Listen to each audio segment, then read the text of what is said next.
So Chloe from Muletown Meals, check them out. They right now are pickup primarily, and they want to start offering delivery. So Chloe reached out to me, and she's looking for delivery bags. First off, not only can I hook you guys up with delivery bags, and I'll get into that later, but I think a lot of people overlook how important delivery bags are to your business and how quickly you can burn through them. So that is one thing I want to discuss in today's episode, as well as what happens when you do burn through them, some things to consider, and all that other fun stuff. Before we get started, subscribe, alert, you know the deal. If you're watching this, you're interested in doing meal prep, maybe you're already doing meal prep, and that's basically what I talk about. Every week I come out with a new video at least once a week. I also make it easy for you to reach out to me by checking out the link in the notes. Every show has this link. It'll take you to a Google form. Through that Google form, you can send me your email so I can respond back to you.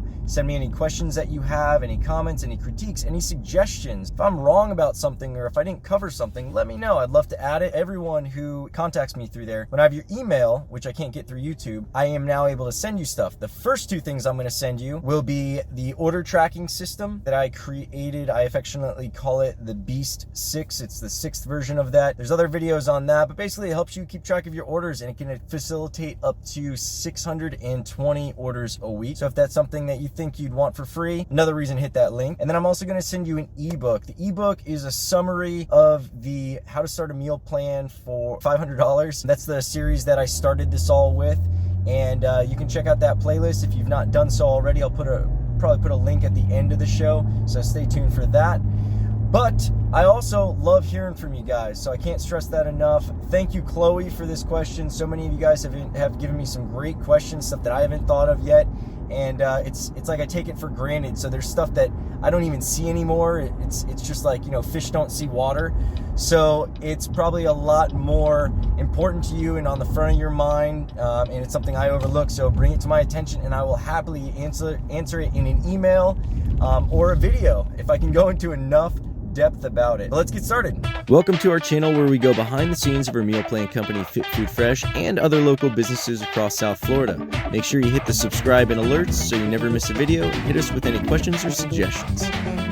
All right, so the first thing we're going to be discussing is the importance of having bags. So now if you're doing delivery, and we're here in sunny South Florida, as you can see, so our summers get very hot, and keeping the food safe and cold in an insulated bag is priority numero uno. If you get that wrong, it doesn't matter how good your food is, how great your customer service is, how great your delivery drivers were, the ingredients, the skill level, all of that is for nothing, because now the food is not safe to eat and you may be getting someone sick. So bags are very important. Now, we use thermal bags that we also obviously put some cold element in. We use reusable ice packs. Now, our bags and our ice packs are reusable. They're insulated. They got a zipper on them, but some people will still forget to return them. They will think that they're disposable, even with the zipper and insulation and tags and all that, looking like nothing disposable I've ever seen. We've had people throw out dozens of bags, maybe, I don't even want to think, but probably over 100 bags over the year just because they thought they were disposable. We've lost thousands. We lose thousands of bags a year just between people forgetting to return them, their dog chewing them up, their friend taking their leftovers in them, people quitting and just not returning the bag, moving out of town. I have close personal friends, actually several, who have, between my partner and I, who have two individuals I know of, Mike and Mark. You guys know who you are. Mike and Mark are the only people I'm aware of. Not only are they both friends of my business partner and I, but they're the only people I know of in Fit Food Fresh history who have collected over 20 bags. I think Mark's done this twice, actually. They have collected over 20 bags just because they forget to put them out the night before the delivery. One thing that you're gonna wanna do is remind people, but that does get annoying. So be prepared for people to be opting out of your text, and that is one thing you don't want. And I'll go into another video on text systems and how I'll set it up and how to automate stuff and how to mass text. Man, I started going off on a tangent about text. That's just another video I obviously have to do. Anyway, You want to sear it into their brains when you're first discussing with them that you do not want to charge bag fees, but you have to, because bags don't come back. And as long as they return the bags, everything should be good. Now, some companies will take a bag deposit. They charge that up front. I think that's a high friction kind of thing to be asking at the beginning of a relationship, but that is your prerogative. It's definitely going to be better for your business to do that, and I'm sure you'll get bags back better. Look at that alliteration.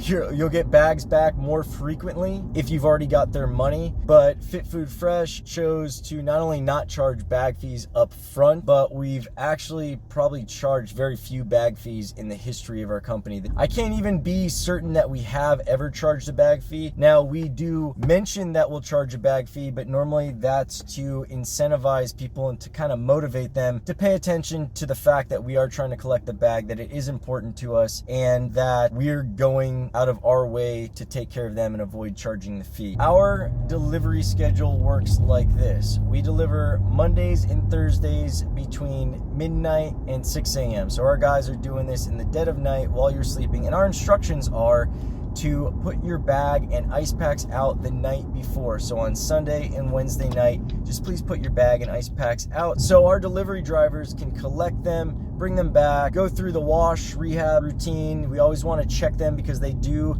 suffer wear and tear and they age based on how well they're treated, and unfortunately they're not always treated in the best ways. And you don't want some guy's pit bull to be chewing on one bag and then you using that same bag to deliver somebody else's food, right? And there's no way for you to keep track of it. It'd be a mess for everybody to have assigned bags. One thing I'm sure a lot of people don't consider is how many bags they'll need per client. Now, if you have 100 clients, you're probably thinking, oh, I need 100 bags, maybe 200 bags. First off, let's say we got 100 people. We're doing a delivery tonight. 100 bags are going out, and we're not even going to get into the variables like what if they ordered more meals and they need several bags for that one delivery. So let's say 100 people, 100 bags, those go out. That's Sunday. So Monday, bags and their ice packs are on the doorsteps. To do that other delivery to the same 100 people, you need a second bag because they've got one of your bags. So you need a second bag. So right away, you need at least 200. Wednesday night comes around. Drivers go out for deliveries and to collect the bag. First off, you're going to have some people in the real world who skipped, paused, canceled, whatever, and now they've got your bag and you don't have a delivery going to them.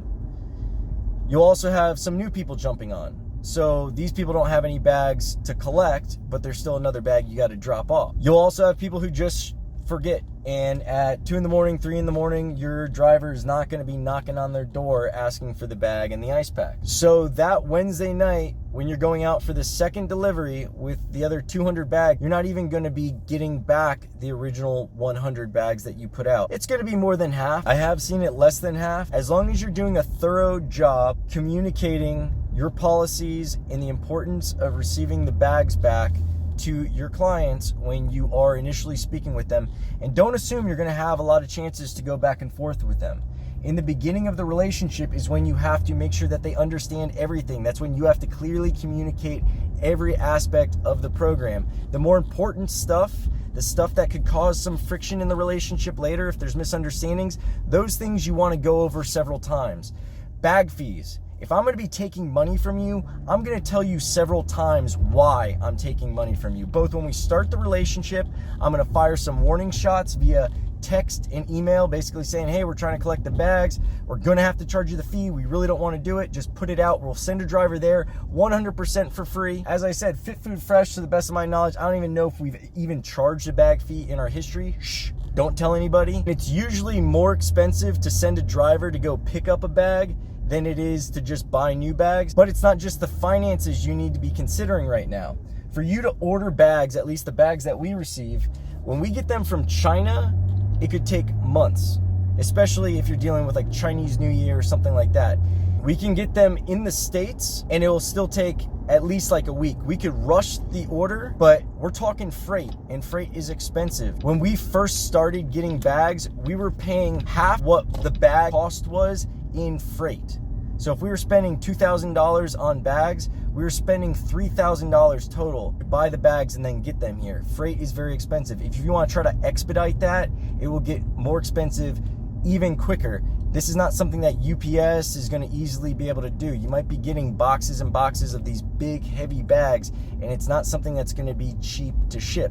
We also have someone in the state of Florida who we could get bags from. We haven't had to do it yet, thankfully, because he'd basically be charging us retail for them, but we'd be able to get them in 24 hours. Now, some things you can do in those instances, let's say you didn't pay attention to case and got yourself into a situation where you don't have enough bags for the upcoming delivery, or you're going to be short. If you can't get bags, if you're not going to be able to go out and buy a bunch of these aren't on the shelf somewhere. So if you don't have a way to expedite the shipping of bags and get them soon enough, here's something that might save you. You can do what we call the bag shuffle.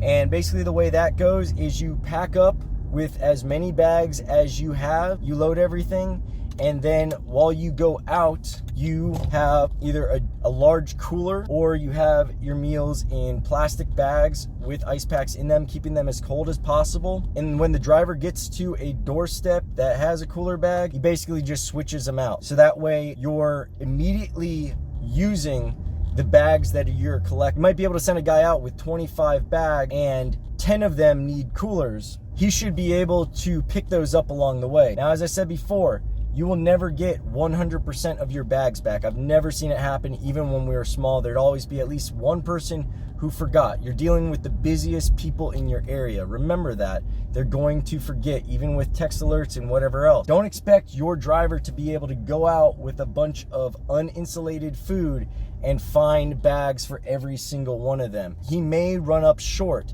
and that will be detrimental to the safety of the food. I always recommend you buy more bags than you think you need. I'd buy an additional 20 or 30%, and I would keep a reserve, enough to give you some breathing room of at least a week, and hide it. Pretend you don't have it until you need it.